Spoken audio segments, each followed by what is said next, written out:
Angle Short One, la revue ultime. Allez, salut les copains, salut les passionnés d'horlogerie. Aujourd'hui, revue de la Space One de la marque Engel, je sais pas trop comment on dit. Donc Engel, c'est une marque, une micro-marque qui est basée à Hong Kong, qui est spécialisée dans les montres au design atypique. Là, on est loin des trois aiguilles ou de la dress watch, hein. On est vraiment sur des montres qui ont tout un look hyper futuriste, un look très design. Les cadrans, ils vont être super modernes, ils vont être typés science-fiction. On a souvent des complications pour donner l'heure. Voilà, c'est rarement avec des aiguilles. Anglo, c'est une montre qui est inspirée notamment de maisons haut de gamme, style Urver, KMBNF. Et donc, Engel, ils ont cherché à démocratiser ce type de montre, ces looks hyper futuristes. C'est une marque qui utilise souvent des mouvements suisses ou des mouvements japonais et qui vont rajouter leurs complications qui sont faits en interne et pour pouvoir vous proposer ces montres hyper originales. Unboxing. Bah, le unboxing, là, on peut difficilement faire plus basique. La montre, elle arrive dans une petite boîte en carton. Après, c'est sympa quand même, hein, c'est joliment emballé. On a le logo d'Angle. On a un peu style comme du papier lin, un petit peu. Voilà, ça arrive comme ça. Si on ouvre, il y a la petite photo, protection, petite photo, la protection et la montre qui est directement dedans. Donc, on est sur du super basique. Enfin, en même temps, moi, ça, c'est pas du tout pour me déranger puisque du coup, tout l'argent est passé dans la montre. Les specs. Allez, les specs. Donc, le boîtier est en acier inoxydable 316L. Le diamètre est de 41 mm hors couronne pour 13 mm d'épaisseur.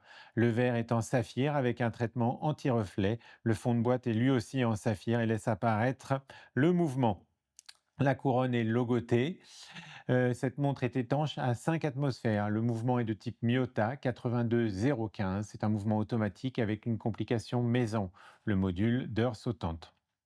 Sa fréquence est de 21 600 battements par heure, sa précision de -15 plus 30 secondes par jour. Il a une réserve de marche de 42 heures. Le bracelet est de type cuir italien, il a le quick release et il est de 22 mm au niveau de l'entrecorne. Le boîtier. Et il est rond, il est en acier inoxydable, il a un diamètre de 41 mm hors couronne, la lunette est fixe avec une finition plutôt brossée. Sur la tranche, on a une alternance de finition brossée et polie. On trouve des chanfreins qui sont plutôt bien finis, qui sont bien polis. Le corne à corne, quant à lui, est de 48 mm, c'est assez imposant. La couronne, elle est crantée, elle est logotée, elle est plutôt bien intégrée. Sur la tranche, on a un aspect, une finition brossée. Le dos, quant à lui, le dos du boîtier, il est transparent, il laisse donc voir le mouvement. On peut voir la masse oscillante qui est de couleur noire, qui est plutôt sympa. La partie périphérique du dos est quant à lui gravée. On retrouve le nom et le numéro de série de la montre. C'est une édition limitée à 500 exemplaires, je vous rappelle.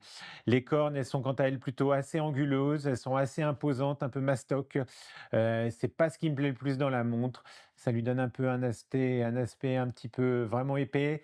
Et puis l'intégration du bracelet laisse un petit peu trop de jour à mon goût. Le cadran. Donc le cadran, bah, c'est le point fort de la montre, hein. Donc il existe, en 4 couleurs selon les modèles. On va le trouver soit acier brut, soit champagne, soit de couleur antique, ça fait un peu, vieilli, ou obsidienne de couleur noire. Donc, l'heure et les minutes, ils vont se lire grâce à 2 disques que l'on va trouver respectivement à 9 et à 3 heures. Sur ces disques, ils vont être gravés, bon, pour celui des heures, ils vont être gravés les chiffres des heures et sur celui des minutes, à 15 heures, il va être, gravé les minutes de 5 en 5. Et donc ces 2 disques vont remplacer les aiguilles, pour nous indiquer l'heure. On trouvera aussi au milieu une petite aiguille, qui me donnera les secondes. C'est une petite aiguille qui a un aspect d'aiguille de boussole et qui va animer, ce cadran. À midi, on trouve en plus un guichet circulaire, pour la date et le nom de la marque étant quant à lui, disposé en bas du cadran à 18 heures.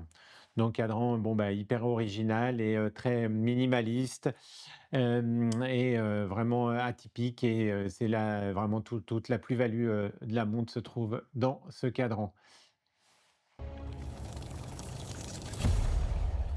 Les avantages et inconvénients.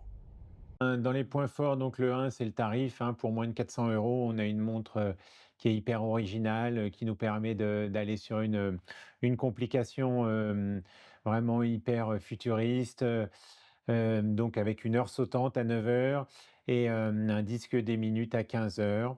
Donc ça, c'est vraiment, vraiment très, très bien. On a un look aussi qui est agréable, look minimaliste, qui est vraiment donc dans les points forts et on a aussi donc des bonnes finitions, rien à dire. Dans les points faibles, clairement, bah, pour moi, c'est le bracelet. Le bracelet, je le trouve vraiment pas quali. C'est noté, cuir italien, clairement, j'aurais préféré un silicone ou un rubber. Donc moi, je vais clairement le changer et peut-être même voir même une maille milanaise. C'est pas du tout mon truc, mais là, avec cette montre-là, je pense que ça pourrait bien caler. 2e point faible, c'est la date qui est vraiment vraiment très, très peu visible. Dans le Kickstarter, à la base, c'était prévu qu'il y ait une loupe et bon, apparemment, elle n'a pas été installée du fait de problèmes de traitement anti-reflet. Voilà, c'est un petit peu dommage parce que c'est vrai que la date, on la voit vraiment pas bien. Hem, bon, après, c'est pas un des points forts, hein, la lisibilité dans tous les cas de cette montre-là et on a besoin un peu de lumière, même s'il y a du lume, pour bien lire l'heure. Mais voilà, c'est très clairement une lecture atypique donc voilà, pas de souci. Donc bah, la conclusion, bah, c'est vraiment vraiment une bonne petite montre, voilà, à moins de 400 €, on peut se faire plaisir, sur un truc, hyper original et donc pour tous les gens qui adorent les choses un peu atypiques, vous pouvez y aller, les yeux fermés. Allez, ciao, ciao, à plus. Merci de liker, partager, vous abonner. Ciao, ciao, à plus les gars. Mes deux versions préférées sont la antique et la brute. Et vous? Dites-nous en commentaire.